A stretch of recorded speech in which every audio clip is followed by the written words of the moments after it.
Welcome to the eighth episode of the Loki Sports Show, kind of podcast slash longer episodes. Thank you all for coming by, and I want to say before I kind of get into the big picture, I'd recommend you get like some water, your favorite drink, some like popcorn, whatever snacks you like, because it's gonna be a long video because we have around 31 games to cover and the playoff outcomes as well, which can possibly arrange from this at the end of the video as well. So sit back, kind of kick back, relax a little bit. Just before I get straight into it, I just want to say at 8 p.m. tonight, I'm going to be streaming on my other channel. I'm going to link it down in the description. Be playing some Metal Gear Rising. But let me start talking about the football. And the first game is going to be the Cardinals at the Falcons. Not going to do too much time in this game. It was just a tank bowl, really. I'm not going to beat around the bush. Two bad teams playing for draft positions and for players to keep their jobs if they want to stay with their teams, of course.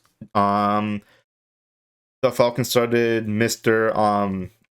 Ritter, and then of course the Cardinals had David Blau out there at this point in the season, so you kind of know that they're not really exactly trying to win games, because I believe Colt McCoy is still on concussion protocol, but yeah, it's just obviously two teams at this point. They have nothing to play for, just trying to get on better draft position, because I know they're both like top 8 in the draft order.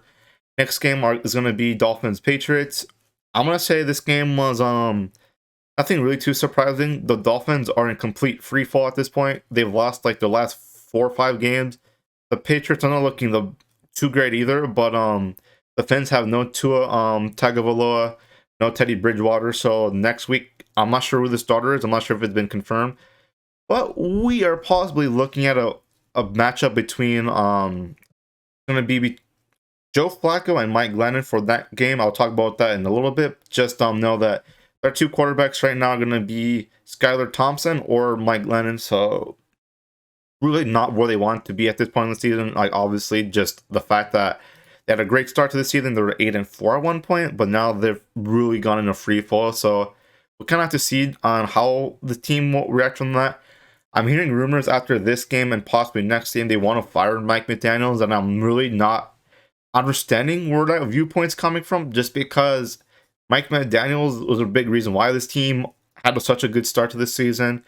It's just when you lose your starting quarterback, there's some other injuries, lingering injuries, and all that kind of stuff. It's kind of unfair to put on the coach, especially in his first year. Obviously, he's had some games where he completely got outmatched, but he's still a first-year head coach. Let him develop. His guys are not healthy. Who knows what's going to happen with quarterback? So we'll kind of move on from that until the next game. Saints at Eagles, obviously, the New Orleans Saints came out on top of this game by 20-10. My main thing with this game is it's going to be the Saints played a good game. They played really tough on defense. They had a good passing game where they were able to get the ball out quickly to kind of avoid that Philly pass rush. But the main story of this game is going to be about the Eagles. Fairly or not, it's just going to be, are they good? Are they frauds? Are they calling off the wrong time? And it's kind of really unfair to call them fraudulent or kind of say that they don't have like a legitimate record, just because obviously they're not playing with Jalen Hurts right now, who's their MVP, their MVP and possibly the MVP of the NFL, depends, or he was until obviously he got hurt with a sprained shoulder. So that's not really fair to say that they're only falling off just because of what's been happening the last few games, even though they do not have their starting quarterback. And their starting quarterback just brings so much more than what Gardner Minshew does, because Minshew is not a bad quarterback, but when you have Jalen Hurts who can run around, go through contact a little bit, extend plays, he's really deadly with scoring on the ground. That's kind of really hard to take that away from a team who relied so much on that, and then kind of had to have more of a traditional pocket passer in his presence. But I'm only concerned just because the last 2 games, the Cowboys are right up on their tail, and I'll talk more about that in a bit, but instead of resting this game, having a bye week, so their guys are completely healed up, they have to absolutely win next week, but I'll talk more about that when I get to the Giants-Eagles game. But speaking of those Giants, they played against the Colts at home, and this was kind of a forgettable game. The only noticeable thing, the only major thing that came out of this game was their pass rusher, Kayvon Thibodeau, did a really dirty celebration after he sacked Nick Foles, and Nick Foles was obviously injured, but he still kept doing the snow angel celebration. So Obviously, that was a very dirty, disrespectful move by him. Just the Colts had no one else to back Nick Foles up. No one came to tell to get Thibodeau off of him or anything like that. And I think that just really shows not only are they awful, but there's no motivation in that team to do anything at all. And it was a forgettable game. They got blown out by 28 points. The Giants did make the playoffs for the first time since that infamous boat picture took place. So that's interesting. But they're in the playoffs right now. I'm not really sure where they're going to be seated, just because this kind of the whole bracket for the AFC especially, but the NFC is kind of chaotic. So we'll have to see on where they'll be right now. And for our next game, we have the Carolina Panthers, who played the Tampa Bay Buccaneers on the road.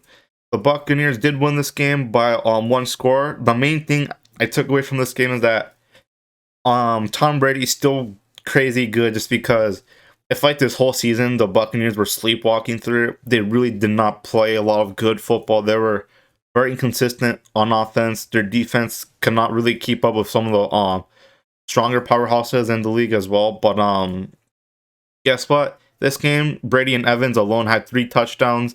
They overcame a 10-point deficit at one point, but they still won the division, even though a lot of people wanted the Panthers to win it because they're the underdog. They want some little bit more variety, a little bit more chaos, but still give the Panthers credit. They played really hard. They fought hard. They only lost by 1 score to the greatest quarterback of all time, if he is older, who still has a lot of weapons on the offense. They're really inconsistent. Panthers still have a very, very long shot to make the playoffs, but because they basically need, like, I believe everyone to lose out for all intensive purposes, but I don't think they're basically not going to make it. But still, absolutely, they had the last few games they've been playing a lot harder. They beat some teams who are also trying to make the playoffs as well. Steve Wilkes for sure needs to get an extension / hired for the main head coaching job. He had these guys much more fired up than Matt Rule ever did, and you have to give him some credit for that, because for the first 4 games, everyone thought the Panthers would easily be like a top kind of 5 bottom 5 team, top 5 draft team, however you want to order it / word it. Like, he had these guys locked in, even if they didn't win in the end. I'm very interested to see what the Panthers do going forward, because this has been one of those their quarterback away teams for a minute. So we have to see if they try to get another quarterback. I'm not sure if they're just going to try to kind of get some more help to the draft, kind of giving in some more talent, and then see what Wilkes can do with that. But very interesting to see what the Panthers do. Bucks get their playoff spot, and then they're going to be the 4th seed basically, because there's no way they can catch up to the 3rd seed. But since they're division winner, they can't go lower than that. So our next game, we're going to talk about the Broncos Chiefs.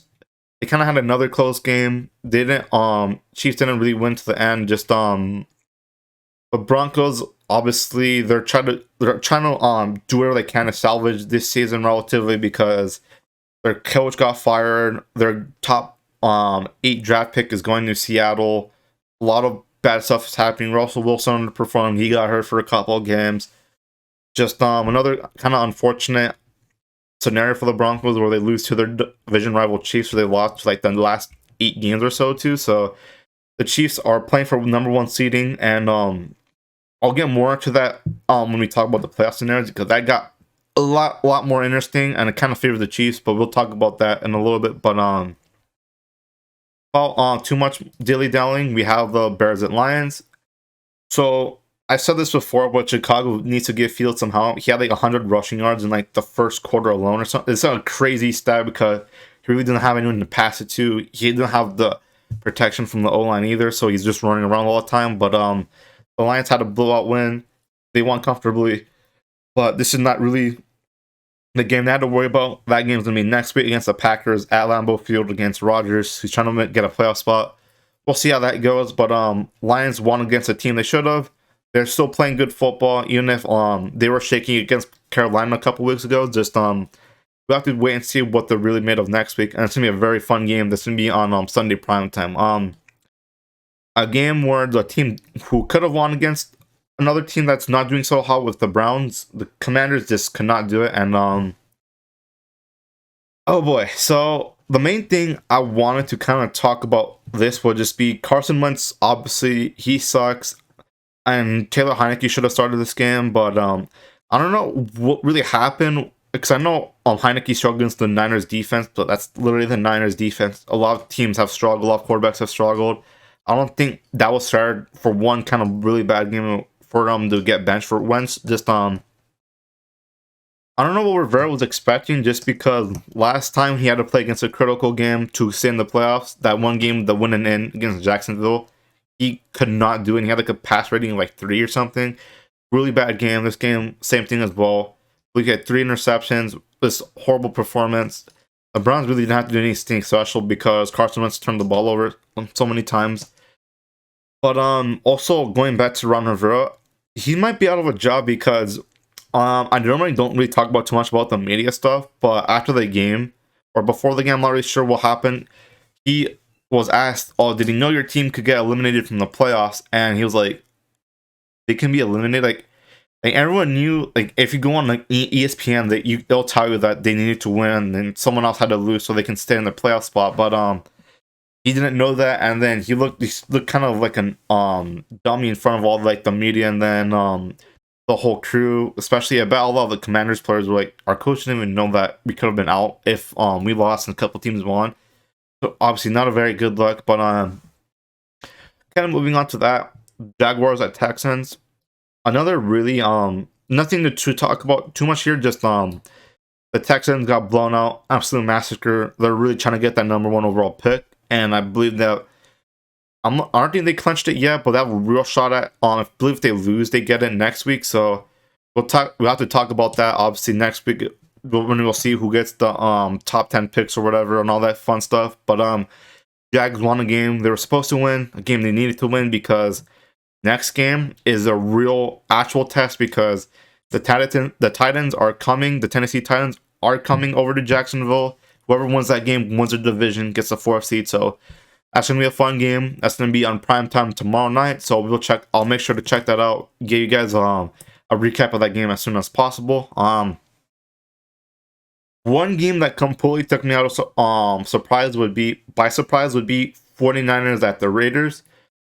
I'll probably talk more about this when I do the Sourdough Show or the 49er kind of podcast. Just it was a crazy game. The Raiders got out to a really early lead, and Jarrett Stidham played. He had 3 touchdowns. He had a ton of yards passing. He had a great pass rating. He went crazy against a 49er defense that's supposed to be elite. And the 49ers were down the majority of this game. But here's the thing though. Brock Purdy is in my opinion, and obviously if you ever visit a lot of 49er sites like Twitter, 49er Twitter, 49er Discord, people really disagree with this. There's a lot of side to this, but I think Brock Purdy is easily the best quarterback for the 49ers this whole year. And if we had Jimmy Garoppolo playing this game, we would have lost, just because Jimmy cannot stay in shootouts. He cannot consistently just air it out, because when the 49ers were down, they couldn't. Obviously, Christian McCaffrey and Mason still had their touches. They had I know Jordan Mason had a great touch and all that stuff. Just Brock Purdy had to really pass it, and he was able to do that. And that's one thing. This game and last game were his like real test, because Washington had a top 5 defense at that time, and this was a game where it was a close game. It was contested. You couldn't just pass it. You couldn't just run it and then run out the clock for great defense. He had to, when his defense really couldn't get a stop until at the very end, he had to push it the ball through the field, air it out, make sure to get the yards. He really had to do a lot more of this game than being a game manager, and he was able to do it. And so I'm very happy in that regard. But for the Raiders side of things, they're officially eliminated. This was the final straw that broke their back. But the reason why Stidham was starting was because Derek Carr got benched, and not only did he get benched, he got relegated to a 3rd-string quarterback, and he took time off away from the team. So he's basically out of the Raiders picture entirely. And my main thing is going to be, do they rebuild? Do they trade Carr? Do they just cut him, take their losses? Because if they cut him before a certain point in the summer, they don't have to pay his guaranteed year. So we'll really have to see what happens with that, because I'm hearing like there's some team like the Jets, Colts, all that stuff who are very interested in him. But that's going to be a lot more until the offseason to talk about Carr, what they're going to do with him. Devontae Adams still says he wants to play and don't really have any intention of trading him. But Carr went to Carr recruited Devontae Adams to the Raiders, so I'm not really sure how that's gonna play out. Do they trade Devontae to the team Carr's gonna go to? Do they just keep him for another team? We'll really have to wait and see on that. But next game, speaking of those Jets who really want Derek Carr, from what I'm hearing, they're in complete free fall. They lost to the Seahawks. That they officially got eliminated. They had a really good start to the year. I believe they were 6-3 at one point, but then it's had a lot of close losses, some injuries, bad QB play, especially from Zach Wilson. But even Mike White this game, he was not able to get the job done. More interceptions than touchdowns. And this was a good game for Seattle. This was a game they had to win to get their playoff chances alive, and they did it. But they still need a little bit of help to get there because they need to win next week and need to help Green Bay loses. So we have to see on how that plays out. This was a game they had to win. They did. They went out there, give credit to them. They got their win, and now they have to win next week, and they have to hope for a little bit more luck to go their way. Speaking of a team that I'm not really sure how to feel about this team going forward, kind of the same with how the Seahawks and Jets both kind of played last week. The Vikings and the Packers are two teams. The Vikings won their division, and I'm not sure how to gauge how they're going to be in the playoffs because their fan base acted like this game did not mean anything, which it obviously did because they had a chance of absolutely crushing a division opponent. Green Bay would have been out for loss, basically. They could have really showed the NFC we can beat quality teams. I'm not really sure Green Bay is quality quite yet, but they've been hot. If they would have beat this team, they can show they can beat hot teams, but they could not do it. They got blown out, and then the whole narrative that they cannot beat good teams is still going to linger on, even if they did beat the Bills earlier, just because they got blown out by Philly, they got blown out by Dallas, they got blown out by Green Bay now.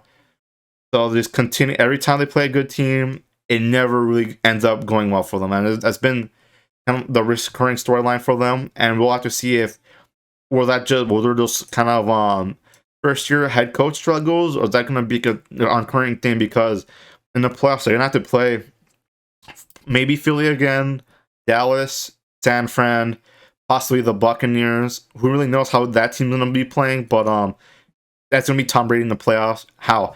If they get this 2 seed and the Packers get the 7 seed, they have to play Rodgers again, so they're going to have to go through quality teams.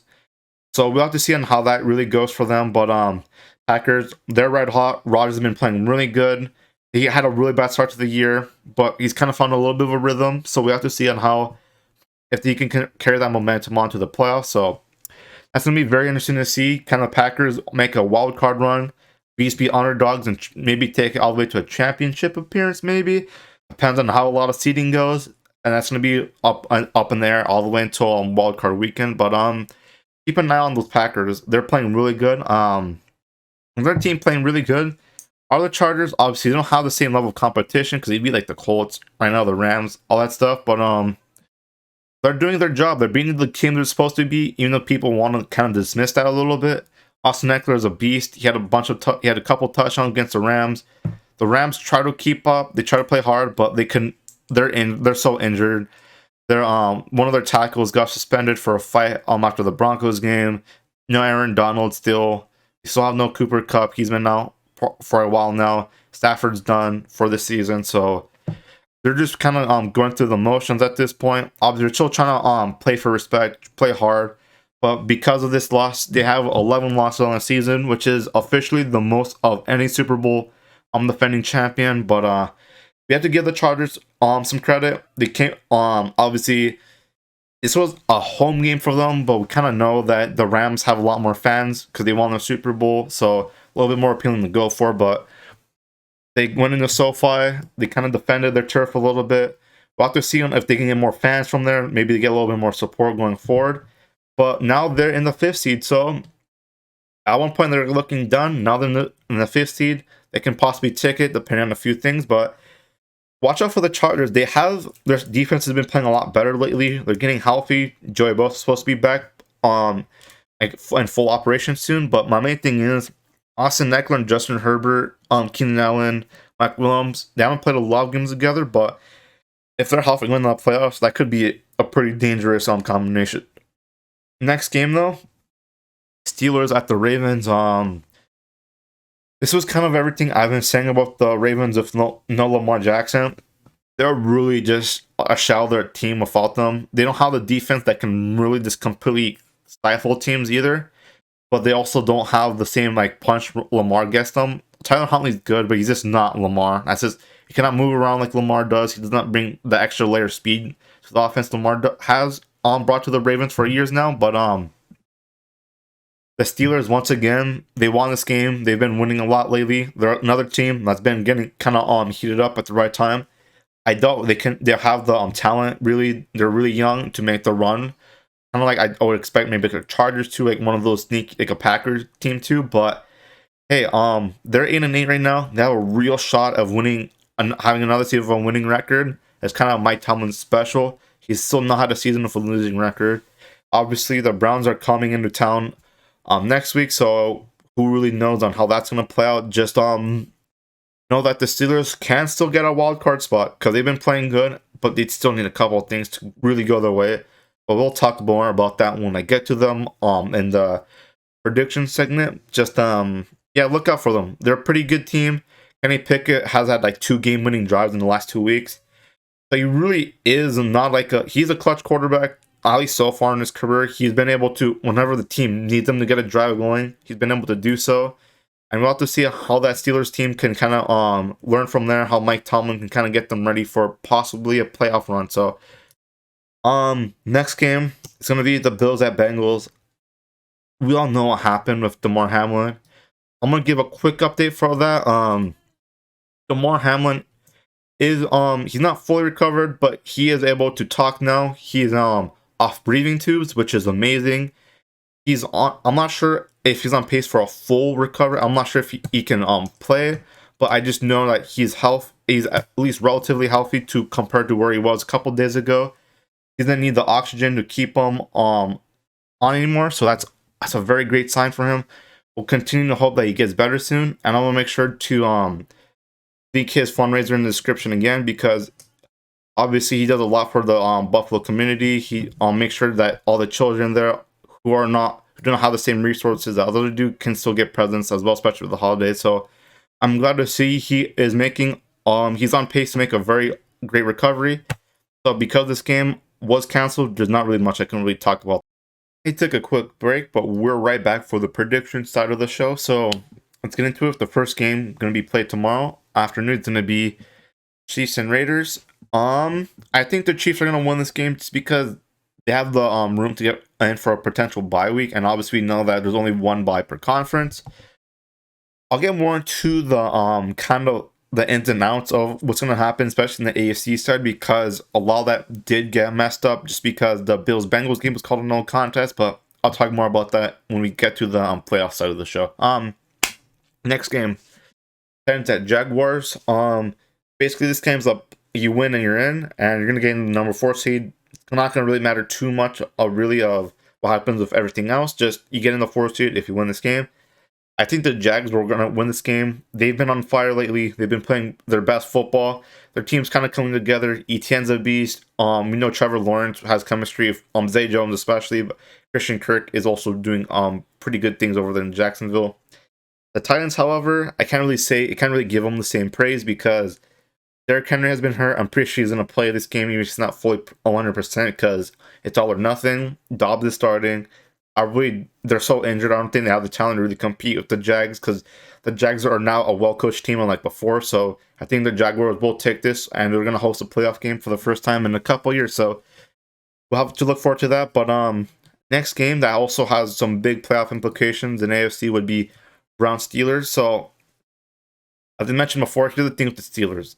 They need a lot of help to get there, but I feel they can win this game because I feel Kenny Pickett has been playing better than Deshaun Watson has, relatively, of course. And they're going to be fighting for everything they can. They're trying to get them playoff spot, while the Browns really are not. I'm not really sure what their plan is right now. They're obviously going to try to win, but with how much draft competition they gave up and how they're not doing good, I wouldn't be surprised with how Jadeveon Clowney also getting sent home if some guys won't play. So I think the Steelers are going to take this one. They've been playing a lot better recently, but this is a must-win for the Steelers, just because if they win and a couple things happen, I'll get to that in a minute. They're in the playoffs, even if they're only going to be 9-8, even if it's a very slim chance. They need to win this game so they can get in the playoffs, no matter what. Next game is going to be between Ravens and Bengals, and this is a very weird scenario because with how tiebreakers worked out and of how as I mentioned before, the Bills and the Bengals was ruled a no contest. The Bengals won their division, but they can't get the number 1 seed. So that's basically the too lazy didn't read part of it. So because of that, the Ravens, even if they beat them, won't have the won't be able to win the division because the Bengals had a better winning percentage as they've only played 16 games compared to the Ravens 17. But despite that, this is going to be a must-win just because for the Bengals, because if the Ravens do win, what's going to happen is home field advantage will be determined by coin toss in their wildcard matchup. So they can get rid of that just by winning out, even if they can't get the number 1 seed. I think the Bengals have been playing much better, and the Ravens without Lamar Jackson are really nothing special. Even though they've won games with they won a lot with Lamar, they're really just riding off his success, not really what Tyler Huntley's been able to do. So I think the Bengals are going to win this game. Next game will be the Vikings visiting the Bears. This is going to be a Vikings win. The Bears are starting Nathan Peterman. Justin Fields is hurt. Their team is really devoid of talent. While the Vikings have the chance to at least play for number 2 seed. Even if the Vikings do rest some guys, I think that will be more than enough to beat Nathan Peterman and the Chicago Bears. So Vikings are going to win this one. Next game, Bills are going to win just because they're this is a time they're very motivated right now. They're going to try to win for DeMar Hamlin, and if they can take out the Patriots as well, who've oppressed them for so many years when Tom Brady was there, they would not mind that at all. They hate the Patriots for all the losses they handed them. And anything they can do to screw over the Patriots, a big division rival, will be done by them. And I think if they can win for DeMar and get the Patriots out of the playoffs, that would be something they would love to do. So the Bills are going to be locked in. They have a much better roster. I think the Bills are going to win this game.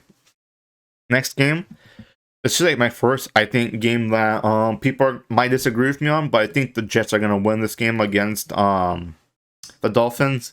As I mentioned before, they're studying Skylar Thompson / Mike Glennon. No one really knows what's going on over there because nothing's really been concrete yet. And they've been awful lately. We know they've been on a big losing streak. Tua's been hurt. There's been a lot of inconsistencies. Even the fact that the Jets are going to be starting Joe Flacco because I believe Mike White is hurt, or I'm not sure if he got benched. Not really sure what's going on with that. It's been a whole weird situation. But I feel the Jets with Robert Saleh, they're both they both came from the 49ers. I think Saleh will get the better of Mike McDaniels in this case because the defense will be playing really good, especially against like Skylar Thompson / Mike Glennon. And even if the Jets are not playing for anything, if they can knock another division opponent, once again, these are all going to be division matchups. If they can knock out the Dolphins out of the postseason, I'm pretty sure they'd love to do that. So I think the Jets are going to actually win this one. Next game, Falcons versus the Buccaneers. Buccaneers are going to win this one. I don't think I'm saying anything too controversial. Just because the Falcons are obviously tanking. They're playing young guys. They're just trying to get a better draft pick. And trying to rebuild. Buccaneers are going to be playing their starters. It's been confirmed. I know Brady's at least going to start the game. If they play the full 4 quarters, I don't know. But we know at least Brady and all of them are going to be starting. And that's going to be enough to win against this Falcons team. Another NFC South kind of matchup. Panthers at Saints. I think the Panthers will take this one. As I said before, they're looking good. Wilkes has them so locked in, even despite all their turmoil they had early in the season. But I think I'm going to give the Saints some credit. I think this will be a really close game, like a 3-7 point game. The Saints are always going to be in it. But I think that at the end, the Panthers kind of just narrowly are able to kind of pull through. But I think it's going to be a close game. Panthers will win this one. This game. Texans at Colts. I think the Colts are gonna win just because both teams are awful, but I think the Texans are a lot more egregious, or at least more obvious with their tanking much more than the Colts, because with how the Colts have been the Texans have been playing for a while, Colts too, but mainly the Texans, of how they've been benching players got injuries and then they got shut down for the rest of the season. It's obvious they're just trying to make sure no one gets hurt. Just wait for next year and they'll get a better draft, probably the number 1 overall pick. It's mainly about draft right now, the draft for them. So I think the Texans will probably just send out just random players out there, have them get some reps in, and then just try to get the number one overall pick. While the Colts at least are much more trying to win slash trying to look more competitive. But despite that, I think the Colts will still win, but the Texans are just gonna probably just try to get the number one overall pick. Nothing to really see too much with that game. Next game, the Cardinals at 49ers. Nothing's been ruled too much because Kyle Shanahan's really doing a good job at keeping what their plan is for the 49ers this season.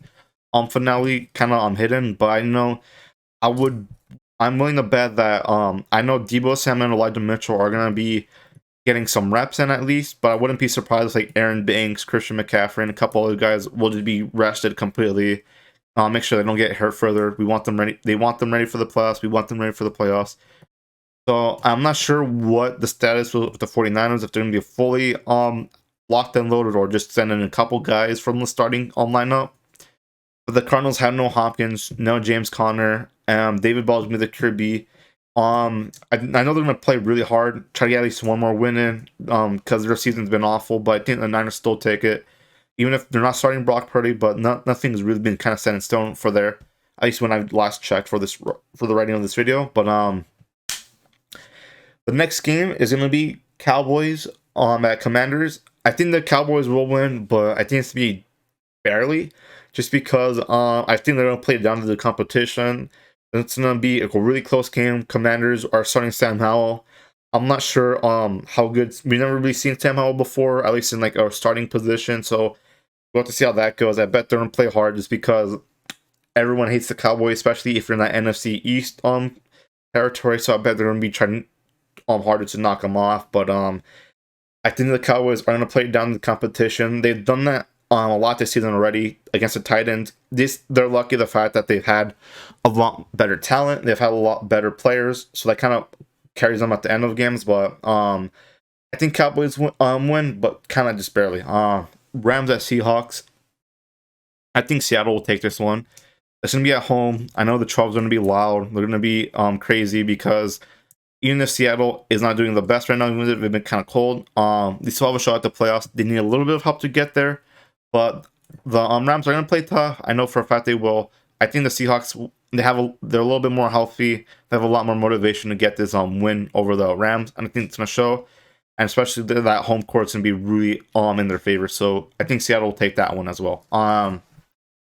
Next game, we have the Giants at Eagles. I think the Eagles are going to win this one just because, from what I can tell from kind of the Giants media, from what they're saying, a lot of guys are not really practicing, so they're probably just getting rested up, keep them healthy. They're not going to have a bye anyway, so it wouldn't make sense for them to start their guys because they still have to they're gonna have no chance of a bye, and they still have to play first round anyways. At least let the guys rest. They're not gonna really move up to like a division title maybe or anything like that. So it doesn't make sense. And from what I can tell, Giants are not gonna really be playing full starters. Maybe some. I'm not really sure. But Eagles are in desperation mode. They absolutely need to win this game because they were the first team in the NFL to win to get a playoff spot. They still haven't won their division, and they can win the number 1 seed by obviously winning this game. And I think they're going to try to obviously do that. Even if Jalen Hurts is not 100%, I wouldn't be surprised if they throw him out there just so they can try to get a game on the Giant, sweep them, so then they can, of course, get number 1 seed, by all that stuff. Just because they had a really hot start to the season and are trying to do whatever they can to make sure the Cowboys don't win it, because Cowboys win, they lose the division. So despite leading it for like 10 games or so, the whole season really until this point they've been leading it. So we have to see on how that goes. But even despite all the kind of uncertainty, I think Eagles still win this one. Moving on, we have the Chargers at Broncos. I think Chargers win because there's a lot of uncertainty with the AFC bracket right now, and they're going to have to win to make sure they at least get like a 5 seed or so. And they have the tiebreaker over Baltimore because they won more in conference games, and Denver is really bad. I wouldn't be surprised if they just don't put starters out, make them healthy, and then we'll kind of see how their offseason goes, of course. They're not going to really be getting draft reinforcements, unfortunately, but if they get a new head coach, one that fits more to their play style, more to their personnel, that could be something. But I think the Chargers are still going to win this one. I think convincingly, too. For Sunday Night Football, we're going to have the Lions at Packers. I think Packers, I'm pretty sure Packers are going to win this one just because the Packers, I'm not going to bet against them and have Aaron Rodgers, who is in prime time, critical game, playoffs on the line against a division rival, and the Packers have been playing a lot better. But Lions are still gonna, I'm gonna give credit to them. They're gonna scratch, claw, make sure everything will be competitive. Even if Seattle wins and they're officially eliminated from the playoff race, they're still gonna, if they can just chip down Green Bay, give them a fight for their lives. Just kind of show the world they're still. This is their first prime time game in a while now, especially on Sunday Night Football. So they have a lot to still play for, a lot to kind of show that, hey, at least if they're not even going to make the playoffs this year, next year they're going to get better, get some draft picks, and they have the Rams pick, so it's going to be a high pick. They have their own, so they're going to get a lot. They're probably going to get a lot better to the draft with how Dan Campbell has been able to coach these guys up in the last few games. They could be a team for the future. So even if they don't win this game on Sunday, they're going to be so wanting to prove that they can hang in there with the kind of like the NFC playoff teams. All right. So let's talk about the playoff picture. I'm going to read Ian Rappaport's tweet. He posted, when did he post this? He posted it yesterday afternoon or in the evening. So basically, as they kind of touched on before, the Bills at Bengals game will be at no contest. It's canceled. So that game doesn't, it effectively really never happened on the schedule. But the way this is going to work is that because a lot of teams, this was a really big game for the AFC because Bills at Bengals, Bills at Bengals means that the Bengals won and the Chiefs lose out. Even if the Bills lose out, they could have stolen the number one seed. The Bills won. I think they clinched the number one seed. So a lot of stuff happened for the number one seed. And if the Bengals won, but the Bills lose next week, KC can get it. So there's a lot of stuff that can happen, especially if the only thing it would be that they would have to both kind of lose out just because KC doesn't have the tiebreaker over them. They both have the tiebreaker over Kansas City. A lot of shenanigans was going to happen no matter what. And the fact this game got ruled a no contest just means even more is going to happen. So basically, we're going to one of the main takeaways is going to be, as quoted by the statement, the AFC Championship game will be played at a neutral site if the participating teams played an unequal number of games and both could have been the number one seed, and hosted the game had all AFC clubs played a full 17-game regular season. Those circumstances involve Buffalo or Cincinnati qualifying for the game of the road team and are listed below. So the first scenario on the tweet is going to be Buffalo and Kansas City both win or both tie. A Buffalo-Kansas City matchup is going to be at a neutral site. Scenario 2 is going to be Buffalo and Kansas City both lose and Baltimore wins. So also, once again, Buffalo versus Kansas City AFC Championship game would also be at a neutral site. So pretty simple. If both Buffalo and Kansas City would be able to make the AFC Championship game against each other, they play on a neutral site. Relatively simple. It's kind of wordy, but that's basically what it is. If they both make it to the championship game, they both play on a neutral site. Scenario 3 is when it gets really kind of just a lot of like word vomit. I want to do my best to break it down, kind of just simplify this because the statement kind of doesn't make sense. So here we go. Buffalo and Kansas City both lose and Cincinnati does win. A Buffalo or a Cincinnati matchup against Kansas City would mean the game's on a neutral site. If Baltimore defeats Cincinnati in week 18, we'll have defeated Cincinnati twice, but because Cincinnati played one less game, it does not have a higher winning percentage, which would mean Cincinnati would basically win the division. If Baltimore defeats Cincinnati and both teams are going to be playing a wild card game against each other, this game will be determined by a coin toss. If Cincinnati wins the week 18 game, or if Baltimore and Cincinnati are not scheduled to play one another in the wild card round, basically be normal playoff procedure, and that's a lot to take in, so I'm gonna keep it this way. If Buffalo and Kansas City both lose and Cincinnati does win, the Cincinnati Kansas City championship game neutral site, okay? So basically, if that does go down to a Cincinnati Kansas City championship game, it's gonna be on a neutral site. Basically, because the Ravens can have a higher winning percentage due to the math that got involved, Cincinnati won the AFC North effectively, but because it's kind of a weird scenario, if the Ravens do beat them on Sunday anyways, what's going to happen is that home court for the playoff game is going to be it's going to be a little coin toss. That's literally what it reads right there. I'll put it on when I edit this video. I want to put it on the screen so you see I'm not lying when it's actually determined by coin toss. I would have at least done point differential, so if whoever played better during the series gets the home court, but it's their rules, not mine, of course. And if that doesn't matter, if they're not going to play each other anyway, it's going to be normal procedure. So basically, if it's going to be Buffalo, Kansas City AFC Championship game, it's going to be at a neutral site. If it's a Buffalo, Cincinnati Championship game, it's going to be at a neutral site. And if Baltimore and Cincinnati are going to be playing against each other in the wild card round, it's going to be determined by coin flip. Got that? Because when you read the statement, it does not say that, but that's literally what it means to say. Just because they obviously were very word vomity with how they kind of explain this. It's a lot. They over explain it. Just basically, Buffalo, Kansas City, or Cincinnati versus Kansas City, neutral site has not been determined. If Cincinnati has to play Baltimore in the wild card round, the home court is going to be a coin flip. That's basically what it is. Now that I kind of got that out of the way, let's talk about the AFC bracket. So, because also, as I mentioned, Cincinnati cannot get the full schedule because they didn't play one game.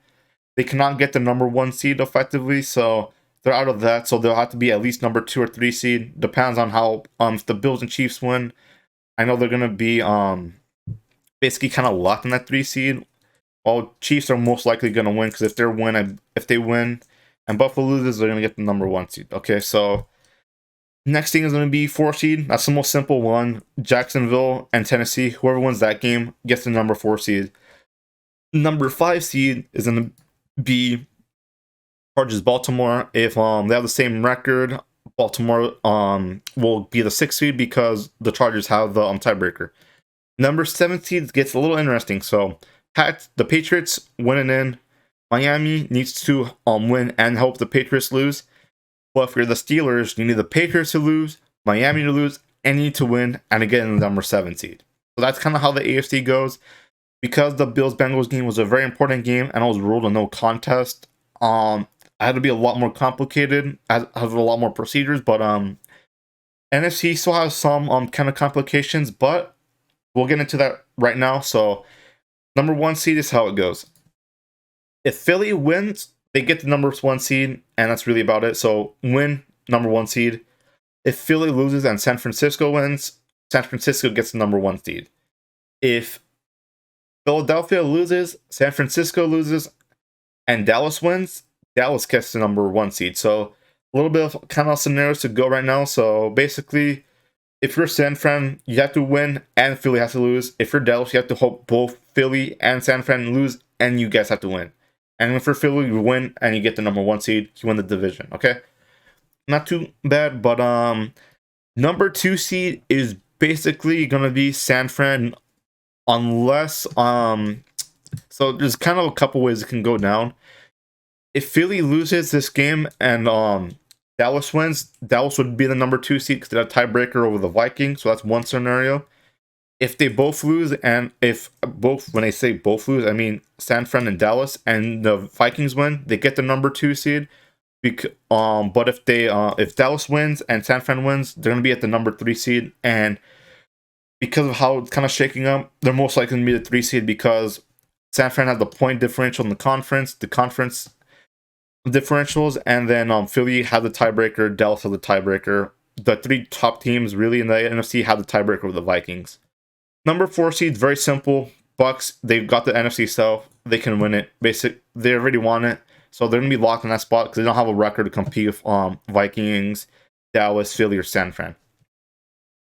Number 5 is basically going to be whoever doesn't win the division between Philadelphia and Dallas. So pretty simple. If Philly wins the division, Dallas is number 5 seed, vice versa.